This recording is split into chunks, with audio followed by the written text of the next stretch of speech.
یار میرا دوست ہی ہے نا، کر لیں گے بھائی. ارے بھائی دام تو بتا دو. ارے جو دینا ہو دے دینا. یہ آج کل کیا ہوتا ہے، اب رکشے میں بیٹھ جائیں، ٹیکسی میں بیٹھ جائیں، بھائی جان ادھر تک جانا ہے، کتنے پیسے؟ آئی صاحب جو دینا ہو دے دینا. بندہ بیٹھ جاتا ہے. اب جب وہاں اترا اس نے کہا 500 روپے. کہ پاگل ہو گئے 500 روپے ہیں، یہاں تک تو 1000 روپے بنتے ہیں. اب کیا ہوا؟ جھگڑا. اب کیا ہوا؟ ناراضگی. اس پیار سے بیٹھے تھے، اپنا ہو کر بیٹھے تھے، غیر ہو کر اتر رہے ہیں ٹیکسی سے، غیر ہو کر آپ اس سے اتر رہے ہیں رکشے سے. کیوں بھائی؟ پہلے طے کر لیں. اور شریعت یہی تو کہہ رہی ہے نا بھائی، آپ بتائیں زبان سے کتنے لیں گے، غیر ہو جائے نا، کوئی اپنا نہیں ہے بھائی.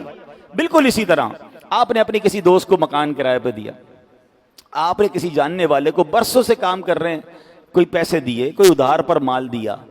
بھائی کب دیں گے؟ ارے بھائی جب دینے ہو دے دینا. وہ بندہ سمجھا 2 سال کے ادھار پہ مل گیا ہے، اور اگلے مہینے کھڑا پہ میرے پیسے دو. بھائی تم نے تو کہا تھا جب دینے دے دینا. بھائی میں نے یہ تھوڑی کہا تھا کہ 1 مہینے 2 سال کے لیے دینا، ابھی دو. جھگڑا شروع ہے. بھائی ریٹ کیا ہے اس کا؟ ارے بھائی جو مناسب ہو دے دینا. آپ تو اپنے ہی ہیں، آپ سے کیا کرنا. اب تھوڑی دیر بعد جھگڑا ہو رہا ہوتا. بھائی اپنے تو جھگڑ کیوں رہے ہو؟ بھائی زبان سے کہہ دیں نا یہ گاڑی کتنے کی ہے، یہ مال کتنے کا، غیر ہو جائیں. آپ یقین کریں پارٹنرشپ میں یہی جھگڑے. اچھا بعض ہمارے ایگریمنٹ وہ ہوتے ہیں جو ہم سمجھتے ٹھیک ہے، وہ ہوتے ہی شرن غلط ہوتے ہیں. تو کلیئر کر دیں چیزوں کو. ایگریمنٹ کرتے ہوئے غیر ہو جاؤ. میں جانتا ہوں ایسے لوگوں کو، 1-2 بار میرے ساتھ بھی تجربہ ہوا. بڑا پیار تھا، بڑی دوستی تھی، اور کوئی کام ہم نے آپس میں کیا تو اگلے نے بڑا سختی سے کہا بھائی یہ ہوگا، یہ نہیں ہوگا، یہ ہوگا. تھوڑا سا مجھے بھی جھٹکا لگا، یار ایسے بات کر رہے ہیں. کہہ رہے بھائی ایگریمنٹ کے وقت ہم دونوں غیر ہیں، کوئی پرانی دوستی نہیں ہے، سب چیزیں اس میں لکھیں گے. مزہ آیا مجھے. کیوں کہ آج آپ نے لکھ لیا نا، اب کبھی جھگڑا نہیں ہوگا. اب آپ اپنے رہیں گے، دوستی برقرار رہے گی، رشتہ داری برقرار رہے گی. اور یہی قرآن سکھا رہا ہے. کتنا پیارا کلام ہے رب کا کہ اے ایمان والو جب بھی کوئی ایسا لین دین کرو لکھ لو.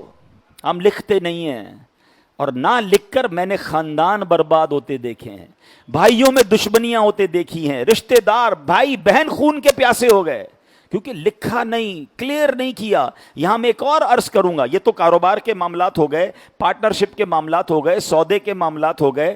کرائے پر آپ نے دکان دی، مکان دیے، لکھیں کتنے ٹائم کا ایگریمنٹ ہے. ارے بھائی جب خالی کرنا ہو کر دینا، اپنی بات ہے، آپ کا ہی گھر ہے جناب، آپ کا ہی گھر ہے، اور وہ آپ کے ہی گھر سے نکالنے آ جاتے ہیں. اور جب وہ نکالتے تو وہ نکلتا بھی نہیں. تم نے تو کہا تھا میرا ہی گھر ہے. اب بھائی کہنے کے لیے تمہارا تھا، واقعی ہے تو میرا نا، مجھے ضرورت ہے. پھر لڑ رہے ہیں، پھر گریبان پکڑ رہے ہیں، پھر پولیس آ رہی ہے. وہ بچپن کے دوست، وہ خاندانی دوستیاں سب تباہ ہو گئیں. ایگریمنٹ نہیں کیا، کلیئر نہیں کیا، لکھا نہیں. میں بڑی عجیب بات کرنے جا رہا ہوں. اگر کوئی بھائیوں کا کاروبار ساتھ چل رہا ہے، فیملی کا کاروبار ساتھ چل رہا ہے، ایک بار ہمت کیجئے، بیٹھ جائیے اور لکھ لیجئے کہ میرا کتنا ہے، آپ کا کتنا ہے. آج آنکھیں کھلی ہیں، کل کوئی بھائی دنیا سے بھی تو جا سکتا ہے. بعد میں بچے لڑیں گے، بعد میں نسلیں لڑیں گی، کیونکہ کلیئر ہی نہیں تھا.